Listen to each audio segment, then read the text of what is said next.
Act 3, here we come. I guess. The rise of the rogue trader Heir restored a tenuous equilibrium to the Fon Valancius Protectorate.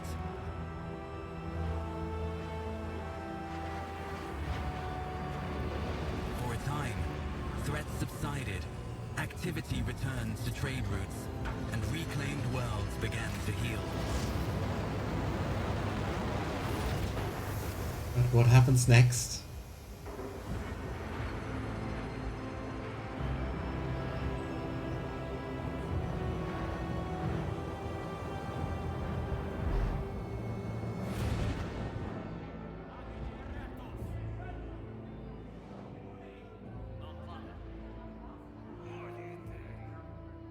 The new Lord Captain's subjects praised the God Emperor and their leader wholeheartedly. For none knew what fate might await them. Invasion?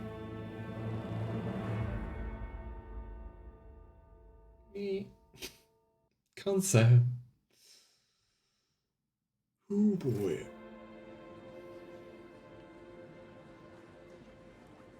So much talking. Yeah, it looks like Drukhari. You spent the first few hours of your morning listening to the High Factotum's lengthy report on the last trade exchanges. Arrangements, disputes, and countless bureaucratic procedures. From outside the illuminated, tightly closed windows, you can hear the muffled sounds of Dagonis and his everyday life. The life that has been passing you by lately, as you've been preoccupied with the affairs of your protectorate from dawn till dusk. Yay, paperwork. Clemencia. Clemencia barely contains a yawn. Once generous Denrock has finished, she pulls out a data slate. Thank you for your report, High Factotum. Your work is highly appreciated, both by everyone here and the Adeptus Administratum. Your Lordship, we are almost done here. We just need to go over the final items on today's agenda, and, well, and then agenda that I would like to report to you personally. And you know where my mind went. Next. Truly, the God Emperor has blessed me with diligent subjects. Speak. Allow me to pass on gifts from your loyal subjects, the high nobility of Dagonis. It goes without saying that every living soul in your protectorate is blessed to serve your lordship faithfully and wholeheartedly. However, the humble gesture is meant as a token of deepest appreciation of your magnanimity towards their esteemed families. Ooh. Trophies. Osfosarian made arrangements for the delivery of several tons of supplies for your future journeys. The house is also transferring a regiment of its finest into your personal charge. Each of these brave troopers has undergone rigorous Voidfarer training and will be humbled to lay down their life for you, Lord Captain. It is so insane that there's so many people just like, okay, probably I'll sacrifice my life for you, but for the Emperor and for you. Clemencia is trying to maintain a neutral expression, but you can see her face is beaming with pride. Please command them as you see fit. Lord Captain, news of particular import have come from House Intelligence Network. Lord Inquisitor Calcazar is rumored to be planning a visit to Footfall. A number of Imperial Navy ships were commandeered by Lord Calcazar, and they are also being scrambled to Footfall. Furthermore, we have received reports claiming that secret messages were delivered to the capital worlds of House Chorda and Winterscale. It is possible that the Lord Inquisitor's call to arms may smother the conflict that is brewing between the two dynasties. We are seeing an increasing number of skirmishes between their ships in neutral systems. I do not doubt that her ladyship Chorda will attempt to sway the Lord Inquisitor to her side. Of course she will. And I think she would be way more willing to, well, go along with the Inquisition than Winterscale. Especially since his lordship Winterscale's luck seems to be running out.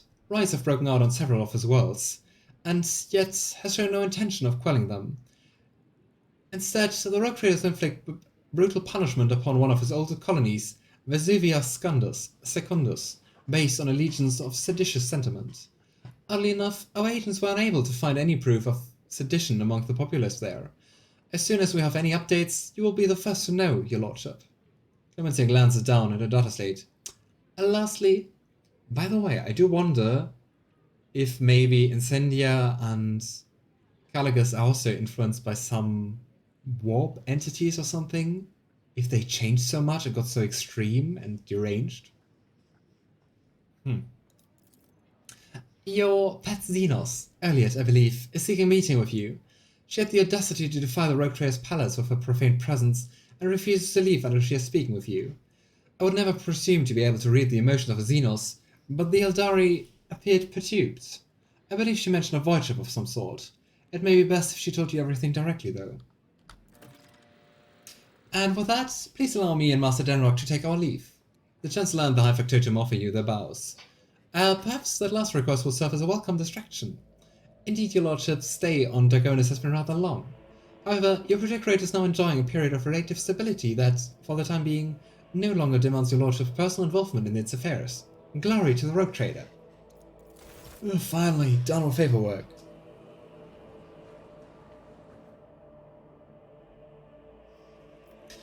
I'd maybe do have a mission before you finish. Okay, I was just about to finish. It's a good fast mission. Okay, I am quite tired. It's past midnight. And I have to do stuff tomorrow. Anyway, okay, if it's a fast mission, we can do this. Run, Edward. Just want to see two things after quick saving. Let's see if we get new projects. Nope, doesn't seem like that. And still have the project thing. Wait and search. Wait for news. Wait for the situation to resolve itself. Ah, there she is. Alantark, at last you have left your ornate cage. Yrliet cast a look over the stone palace walls. For many a turn I've sought to meet you, and yet your servant, the one who's like the silver-haired Abelard but twice as young, has no favour for the request of a child of Asaryan. Take me to a place where the hearing of others will not steal the words intended for you. What do you want? While you were mending the wounds of this world left by the Twisted One's attack, I was able to discover... no, not Kruderok's fate, merely traces of it. As Muran found sanctuary under the boughs of the Lilithan's forest, so did my other kin find refuge in a system known as the Atlas Reach. We must make a journey there with haste. Before new dangers destroy the witnesses who can show me a way to the lost Kruderok, so it remains shrouded by the stars. I want to see... oh, I can't save a dialogue. Yrliet focuses her piercing gaze on you. Their knowledge is the sole thread that may lead me to the truth, Alantark. Ask that your metal-winged ship take me along that thread before it tears under the strain of time and circumstance.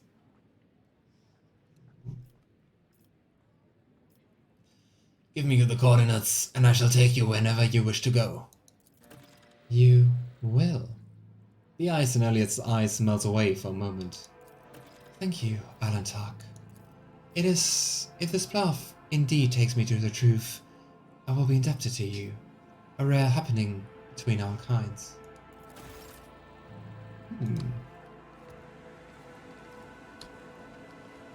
I wonder what we can find there.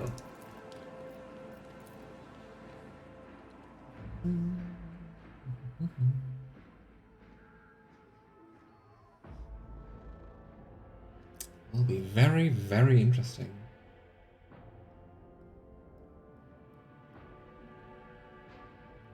Kind of bad feeling about the piece of debris we have. Kind of feels like that could be part of her home world. I don't know. Let's hope not. Especially since she reacted so weirdly to it, and we didn't talk about that afterwards. Come on, Edward, run! Run to the next loading screen.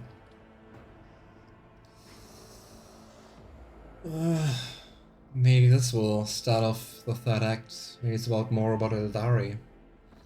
Finding out stuff about craft worlds. I don't know, we will see.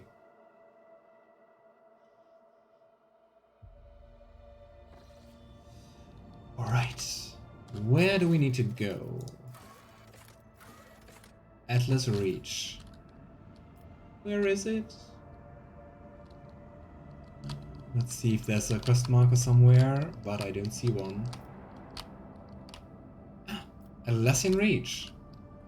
You're connected, I think, to Pallium Solitas, right? Might be. I don't know, either Palatum Solitaires or this one here. Hinina Maledicta. Just gonna skip all the recurring Warbo events. Yeah. I mean, the thing is, if we want to calm those roots, that's a cost of 4. So I would say we'll just go back to Dragonus. Did that before. And just create a new route. That's just 1 more expensive and faster. Like 5 instead of 2. Go.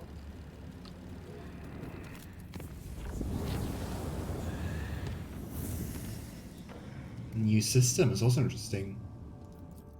Definitely didn't have a look at that before.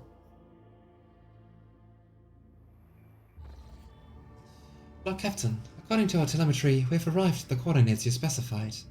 The Augurs do not register any activity on the surface of the local planets, biological or otherwise, but maybe the Xenos are using the arcane technology to conceal their presence. Despite this, the Augur crew managed to locate a faint signal at the system's edge. According to their data, it is coming from an unidentified vessel drifting in the orbit of a local gas giant. My kin could have been faced with a new threat, scavengers like pirates or something worse, if they were taken prisoner. Yrliet's voice is trembling with something that could be either anger or fear. I am begging you, Alantak. Let us go to the shuttle. I can feel that the thread of fate has frayed and is about to snap. I cannot miss what may be the only chance to solve the mystery behind this disappearance of my home. Let's just take care of scans. Because I mean, we're here. 5 plasteel, we truly don't need more plasteel.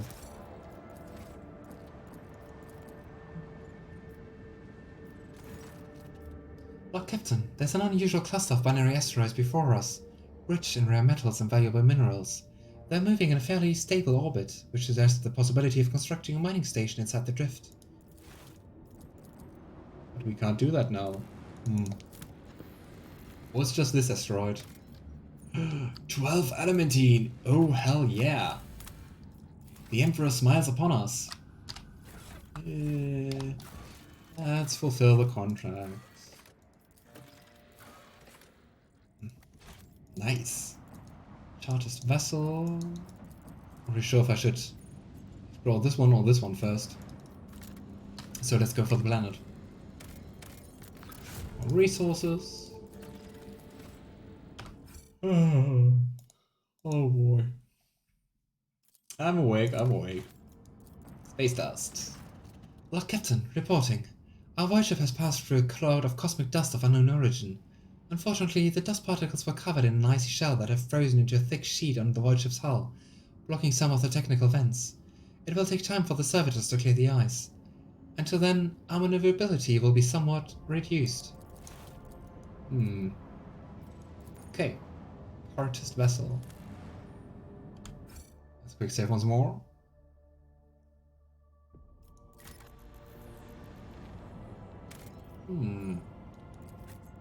Let's have a look. And we have to take Yrliet with us. Which is interesting. So it's not possible to... Because I mean, it's a main story quest. Interesting. Because I mean, you could just hand over to the Inquisition or stuff. Weird.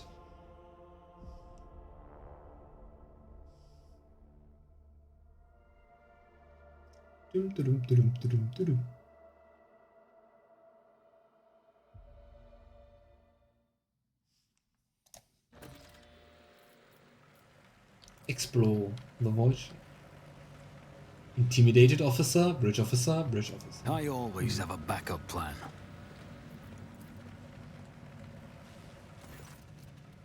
The lanky, haggard-looking officer with sunken cheeks stares at you in fright. His body shivering as if from a feverish chill, and his eyes are darting back and forth anxiously. Your Lord Rogue Trader, what brings you to our humble ship? Stop shivering like a leaf in the wind, monkey. Answer me. Have you seen others like me in the system? If you have, tell me where, when, and under what circumstances your path crossed and diverged afterwards. The officer's eyes widen at the sight of Yrliet. His face grows even paler than before, and his lips move in a wordless prayer, unable to utter a word in response. A whirlwind of orange and blue torments their source. Can you not feel this gust in the air all around us? The hues are terrifying indeed. Heinrix sets his hand on his weapon and nods at the trembling officer. I've seen people like this before, afraid of their own shadow. More than that, I've turned my underlings into this. He has been tortured. Is it a Drukhari? It is a Drukhari trap.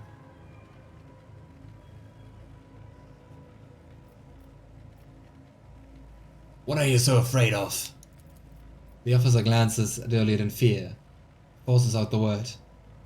Pain. The officer swallows, gives you a strange look, and then closes his eyes. Emperor, forgive me. That's a trap.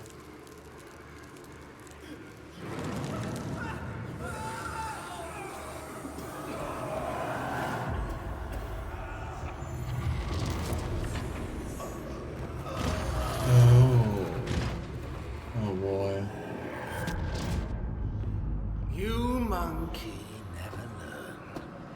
I'm beginning to think that your kind is eager to step into our snares. Great, and we're all paralyzed. Shit, I'd say. Oh boy. This doesn't bode well. You gasp, sucking in the poisoned air, each breath scorching your insides with liquid fire from throat to lungs. Every cell in your body is engulfed in maddening pain, as if you are being doused in molten metal, skinned alive and subjected to yet another form of torture.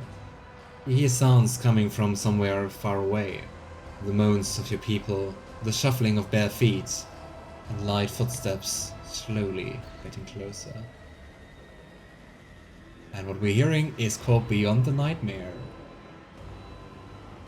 Oh boy. Are they now torturing us? Are they abducting us? Rogue Trader. A long-awaited meeting indeed. You can barely see anything through the haze of agony, but you still remember the voice well. The voice of the Xenos who devastate your capital world. Marazhai's face is hidden behind a helmet, but his tone leaves no room for doubt. He's smirking. Ah, what a great gay romance option. Anyway, maybe I do not have my priorities straight. Yrliet, who's writhing in pain next to you, is barely able to breathe out. No, what have you done? Are you dissatisfied, my kin? I promised that you would have your precious Craftworld survivors, and so you will. I will take you to them. I might even be there to witness your jubilant reunion. Damn it! Yrliet betrayed us? Fuck her. And herself. She offered us and herself to the Drukhari. Damn you. Heinrix growls hoarsely as he tries to get up, even more by rage than by physical strength. I will strangle you both myself. Wow, Yrliet. I really expected you to somehow... We did everything you asked for. What the heck? We treated you decently, despite you seeing us basically as cattle. We looked for the Aeldari, we did everything. Wow. Marazhai nonchalantly kicks the arm Heinrix is using to prompt himself up, and he tumbles to the ground. And that seems unlikely, monkey. Both of your fates are now mine to decide. Yeah, I think how people romancing her feel. Oh, true. I didn't know you could already start the romance. I think I got like 0 things regarding starting her romance. Seven drives whine under the tech priest's scarlet robe in a dogged but fruitless attempt to lift his body. The inferior flesh has betrayed me. You must have punished it poorly, Iron Monkey. No matter. As captive, you will learn how to apply the art of torture to make it fear the very thought of betrayal. Marazhai takes a closer look at your companions squirming in agony, then gestures nonchalantly to someone you cannot see. Bring in the injectors. The monkey promised his adventures are among them. You don't want these wretches to move an inch until they are in the hands of the Arch-Mechanator. Oh lord. As for you, there's a disturbing gleam in the dragon's eyes. You will have your share of perilous dreams too. But I'm going to keep you. You're far too precious to be surrendered to a madman playing with fire. Yrliet, you deceitful wretch! Ellie tries to respond, but the best she can muster is a tormented groan. Yeah, great, you deserve that. What a display. Did you truly put your trust in my cousin? Did you think that between a monkey and your blood brother, she would choose you? Remember this and never forget it. You are an animal. When we have need of monkey, we use you. When we require something more, we turn to our equals. Just as Yrliet turned to me. People who romance him must have some sort of domination king. Right? Who goes and romances this guy? I don't know. I mean, whatever floats your boat, people, but I would struggle with that. And then that's the only gay option. His last words fill your head like the deafening echo of a ship's siren. The gas creeps deeper into your lungs, eating away at them hungrily. As the agony spreads down your every limb, you are suffocating. Are you enjoying the sensation? Have this poison made for you? Who could have thought that a monkey would one day earn such an honor, a special gift from a dragon? But you're suffering. Xenos leans closer to you. I knew the taste would be exquisite, were I to add a touch of the Drakari's talent for extracting anguish. Yeah, healthy relationship incoming. However, there will be time for that later. No matter how I wish to play with all of you one after another, I need you for a purpose, Rogue Trader. Komorra awaits you. All of you. Mandrakes, take them.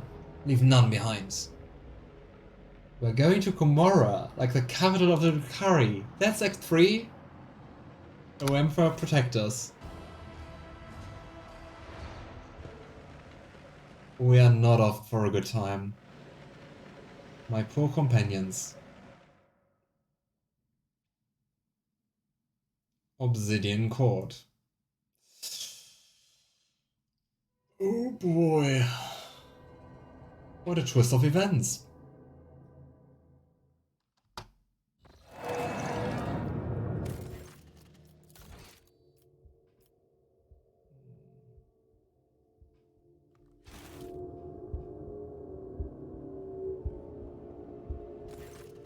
Your consciousness emerges from an ocean of darkness and nightmares as someone's powerful hand reached into its depths and brought you into the light.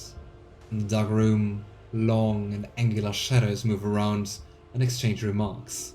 One of the shadows approaches you, ripping apart the veil of pain and revealing the features that look familiar to you. I unfortunately can't save me. You're awake, monkey. Marazhai's voice is sickeningly sweet. He's looking at you with vital interest, rolling a soft and milky-colored object from one hand to the other. All Toxin's masters spared no efforts to drag you out of this induced dream. I must commend the Nightmare's weavers.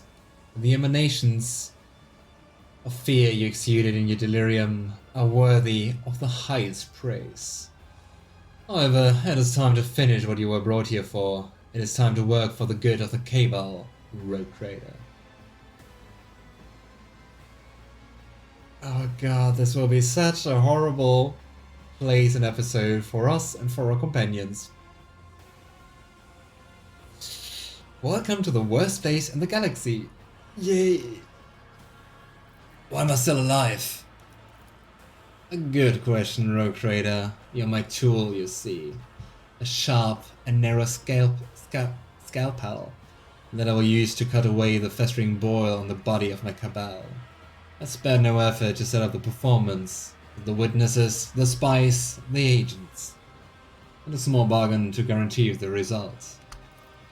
All that is required of you is that you quietly play your part. I will even go so far as to put you in your native surroundings, in a matter of speaking. But if I see you stepping out of your role, I'm gonna make sure that you bitterly regret it.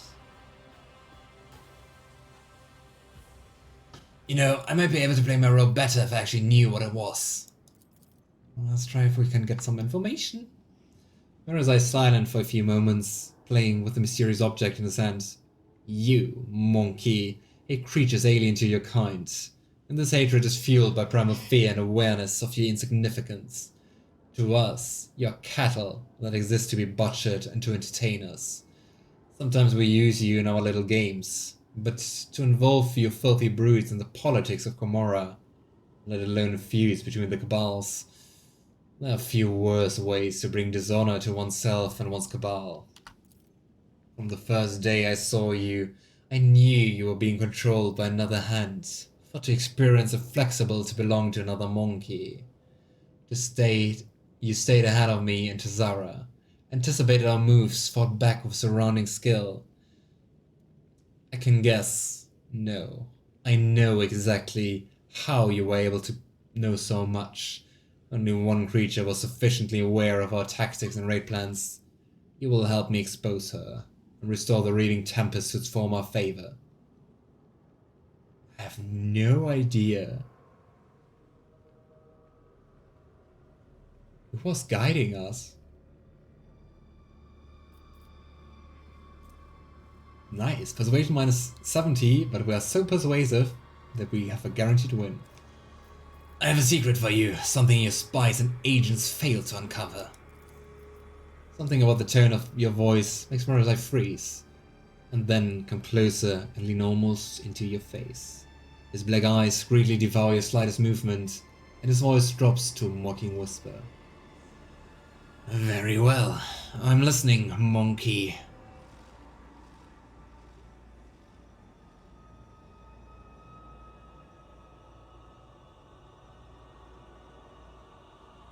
What do we want to do? We could just strike him, which Edward would do.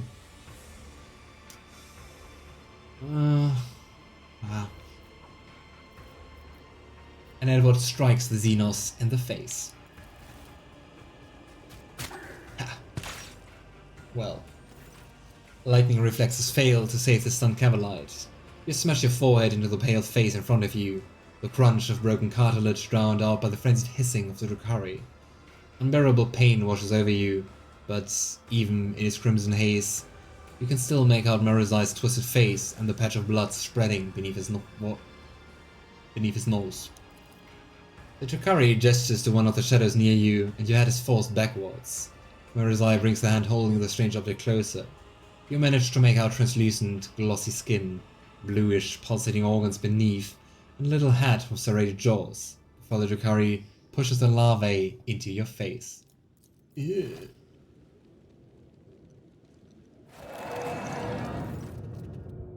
This doesn't have Mind Flayer vibes at all. Peruse failed. Yeah, well. 25 is less than minus 27. Well... Sensing warmth, the creature springs into motion a moment later. As it blindly pokes at your skin, it discovers your nostril and rushes forward, stretching the skin and tearing through the mucous membrane.